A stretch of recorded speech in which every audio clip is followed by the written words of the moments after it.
Otep, bien-aimés frères et sœurs, vous connaîtrez la vérité et la vérité vous affranchira. Ça, c'est pas moi qui le dis, c'est la Bible qui le dit. Mais moi, je vous dis mieux. Vous connaîtrez la vérité historique, notamment celle de vos ancêtres kémites, et vous aurez une vision globale de ce que c'est que la vraie souveraineté politique. J'ajoute, vous reviendrez à la spiritualité africaine ancestrale et vous comprendrez les enjeux de l'indépendance économique. Et pour terminer, vous accepterez votre identité culturelle kémite et vous obtiendrez deux choses. La première, c'est la paix. La seconde, c'est le développement, à une condition. L'unité de toute l'Afrique noire, l'unité de tous les Noirs du monde entier.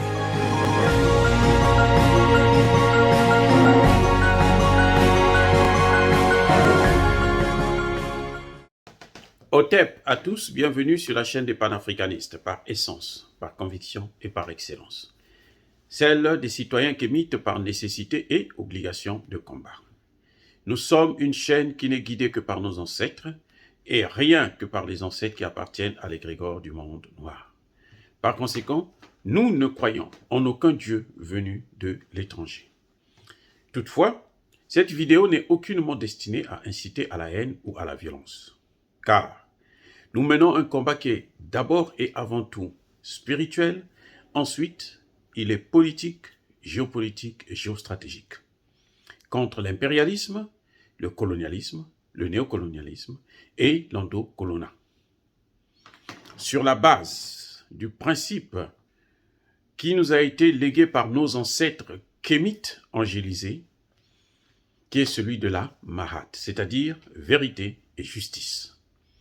Vous êtes donc en droit de connaître la vérité et nous avons l'obligation de vous dire la vérité, rien que la vérité, afin que justice soit rendue à l'Afrique.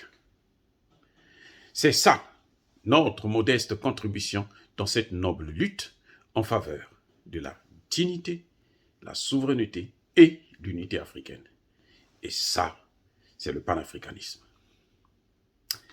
Bien-aimés frères et sœurs, je me suis posé la question de savoir pourquoi l'Europe et les États-Unis continuent à jeter de l'huile sur le feu dans la guerre entre la Russie et l'Ukraine. Pourquoi? On a vu tout récemment, il y a 1-2 semaines, les États-Unis ont débloqué 800 millions de dollars pour donner à l'Ukraine, pour acheter des armes, et puis pour continuer à combattre. Et tout récemment, le président américain sollicite le Congrès américain pour cette fois-ci pas 800 milliards, pas 800 millions plutôt, mais 33 milliards de dollars. Il y a 1 semaine, ils ont débloqué 800 millions, et là maintenant, ils vont débloquer certainement 33 milliards de dollars. Donc 20 milliards pour s'acheter seulement les armes, pour faire la guerre. On a l'impression, je peux me tromper aussi, on a l'impression que les États-Unis et l'Union européenne ne veulent pas que le problème puisse être résolu pacifiquement. On a l'impression que la seule issue pour cette crise, c'est la guerre. D'ailleurs, les Américains l'ont dit, les Européens aussi l'ont dit, il faut qu'on en termine avec ça, par la guerre. Il n'y a plus de négociation, il faut la guerre. C'est intéressant ça, d'analyser ces choses. C'est intéressant. Comment peut-on décider qu'il faut seulement qu'on en termine avec la Russie? Or, nous voyons, il y a plusieurs hypothèses. Mais les plus plausibles sont que, en fait, les sanctions n'ont pas d'effet. Ou encore, les sanctions frappent ceux qui les ont prises, notamment en Europe. Les États-Unis sont loin de ces sanctions et même s'il faut faire la guerre se passera d'abord en Europe, avant que ça ne puisse atteindre les États-Unis. Ce n'est pas évident que ça puisse atteindre d'ailleurs les États-Unis, puisque eux, ils font la guerre par procuration. Ils ne se battent pas, ils vous donnent des armes, entre vous, vous vous battez. Entre les Européens, ils se battent. Et ça, c'est un problème. Maintenant, pour mieux comprendre la situation, il faut se poser la question, à qui profite le crime? Que gagnent les pays européens? Que gagnent les États-Unis? Que gagne la Russie? Que gagne l'Ukraine? L'Ukraine semble être si vous voulez, le sacrifié. Il y a des gens qui disent même que, bon, on va sacrifier l'Ukraine jusqu'à la dernière goutte du sang du dernier Ukrainien. Pour la Russie, l'avantage, c'est de contrecarrer une puissance qu'elle a toujours voulu égaler, hein, sinon dépasser. Les États-Unis, c'est la première puissance mondiale en armement et en économie. Maintenant, se dispute la place en économie avec la Chine, se dispute la place sur le plan militaire avec la Russie. Et donc, pour la Russie, c'est important sur le plan géostratégique, d'être au-dessus, d'être considéré comme la première puissance mondiale. Ça, c'est un fait. Mais l'Europe gagne quoi? Que gagne l'Europe dans cette crise? Apparemment rien. Puisqu'on voit très bien qu'en Europe, il n'y a aucune matière première. Aucune. Les Européens, ils n'ont que l'eau et le vent. Il n'y a rien. Donc, certains pays, on peut trouver un peu de charbon, mais bon, le charbon, en principe, ils ne veulent même plus utiliser ça parce que c'est trop polluant. La Russie, par contre, regorge de matières premières, toutes les matières premières. Tout ce que les Européens vont chercher en Afrique, là, ils tuent les Africains comme des mouches pour prendre les matières premières. Tout ça, là, les Russes en ont. C'est les Russes qui vendent l'uranium aux États-Unis. Pourquoi les États-Unis n'ont pas commencé d'abord par dire, bon, nous, on ne veut plus commercialiser avec vous on met un blocus sur l'uranium. C'est intéressant de vous savoir ça. Pourquoi l'Ukraine, elle, ne se dit pas que, bon, moi, je ne consomme plus le gaz russe, parce que moi, ça suffit, j'en ai marre. En revanche, le premier producteur au monde du blé, c'est la Russie. Le deuxième producteur, c'est les États-Unis. L'Ukraine vient en 5e position. La Russie est sous embargo. On lui ferme le marché européen. Mais l'Europe doit toujours consommer le blé. Il va consommer quel blé? Selon vous? Il va consommer le blé américain.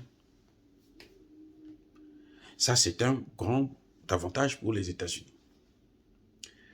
On a découvert entre-temps le gaz de schiste aux États-Unis.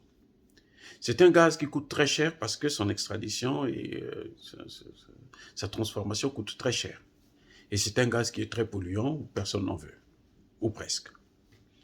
On avait découvert ça récemment en Ukraine, à l'est et à l'ouest. Et puis après, Total et plutôt Mobil et ExxonMobil, et puis Chevron, après ont abandonné parce qu'ils trouvent que ça coûte ça. On a investi trop d'argent pour ça et ça ne rapporte pas vraiment, vaut mieux se contenter du gaz russe et autres. Mais avec cette crise en Europe, les États-Unis peuvent débloquer, vendre leur gaz de schiste en Europe. Vous voyez, là déjà, les Américains se sont engagés pour 15 milliards de mètres cubes. Le souhait, c'est arriver à 50 milliards avant la fin de l'année. Ça coûte 2 à 3 fois plus cher que le gaz russe. Et puis, c'est plus polluant. Donc, les Européens vont devoir acheter le gaz où? Aux États-Unis. Là encore, c'est un bénéfice pour les États-Unis. Mais il y a un autre problème qui touche à la fois les États-Unis et l'Union européenne. C'est que tous les échanges commerciaux dans le monde se faisaient soit en dollars ou en euros. D'abord en dollars. Depuis un certain temps, en euros aussi. La Russie dit, moi, je veux vendre mon pétrole, mon gaz, mes matières seulement en roubles. Il n'y a plus que le dollar et l'euro, il y a maintenant le rouble aussi. Les Chinois disent que moi aussi, je veux vendre nos matières premières là en yuan. Il y a maintenant 4 monnaies, le yuan. L'Inde aussi dit, moi aussi, je vais ajouter ma monnaie, le youpi. Il y a maintenant 5 monnaies. Et petit à petit, on est de dédollariser le monde. Comme vous ne pouvez pas avoir le rouble sur le marché, puisque la Russie est sous embargo, donc vous êtes obligé d'évaluer le rouble en or. Donc vous achetez en or. On quitte maintenant le pétrodollar pour revenir à l'étalon or comme monnaie d'échange. Et ça, les États-Unis ne peuvent pas accepter ça. D'où cette guerre.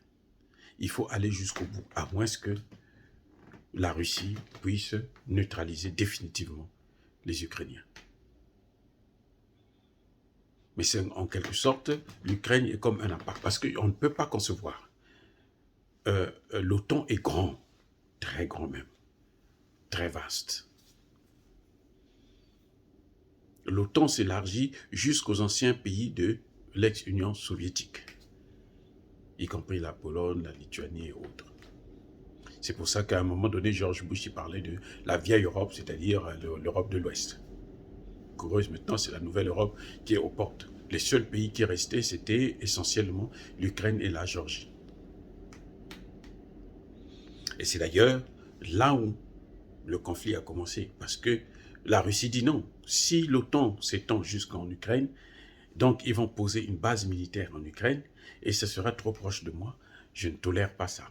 Je veux faire comme les États-Unis avaient fait lorsque l'ex-URSS était venu déposer ses missiles à Cuba. Et c'était entendu, il n'y a pas eu de guerre. Les États-Unis n'avaient pas fait la guerre avec Cuba, mais la Russie, l'ex-URSS avait retiré ses armes, ses missiles. Et c'est ce que la Russie demande aux États-Unis et à l'Union européenne. Que les autres ne veulent pas, bien entendu. On n'en parle même plus de ça. On parle seulement de l'invasion. On ne parle plus du problème qui a provoqué l'invasion. Donc, voyez-vous, lorsque le secrétaire d'État part en Russie, il ne parle pas pour parler du problème qui est là à l'origine de l'invasion, de l'intervention russe. Il parle seulement de la guerre qui s'est éclatée et qu'il faut arrêter. Voyez, il y a quelque chose qui ne va pas dans cette affaire. Donc les grands perdants, en fait, ce sont les Européens parce que aujourd'hui, on le voit, la Bulgarie est suspendue maintenant du gaz russe. Les Russes sont bloqués. La Pologne est bloquée. La Pologne peut se ravitailler un peu plus facilement parce que c'est pas loin de la Hollande. Mais pour la Bulgarie, c'est plus difficile. Elle n'a même pas de structure de ravitaillement. Ça pose un problème. Mais pourquoi ces pays veulent se tuer pour l'Ukraine? C'est ça qui est inquiétant. Comment des pays se décident de sacrifier leur population, les prix augmentent chez eux, mais eux, ils veulent quand même. Ça, c'est la force de l'OTAN. Parce que les Américains qui commandent, ils disent qu'il faut qu'on neutralise la Russie. On veut repartir vers un monde unipolaire, comme ça s'était passé depuis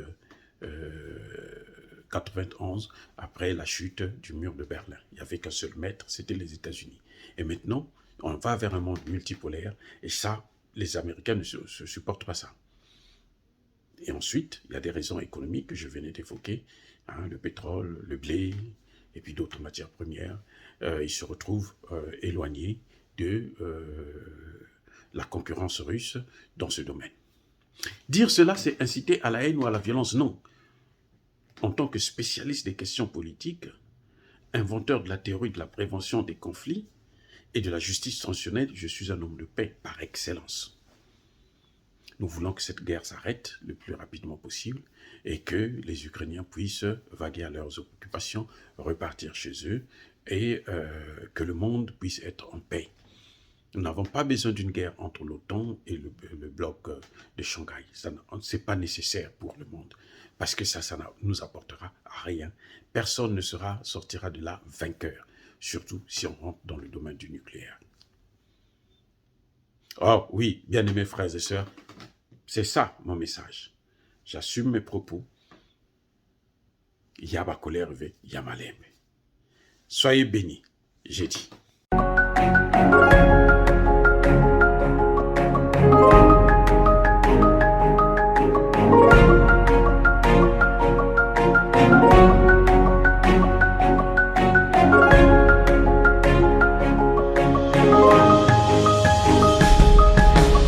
Eux, ils marchent par la foi et non par la vue.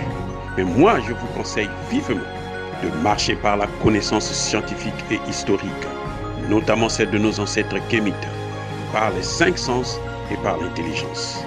Otep, vive l'Afrique éternelle et que Dieu vous bénisse. Abou Apia.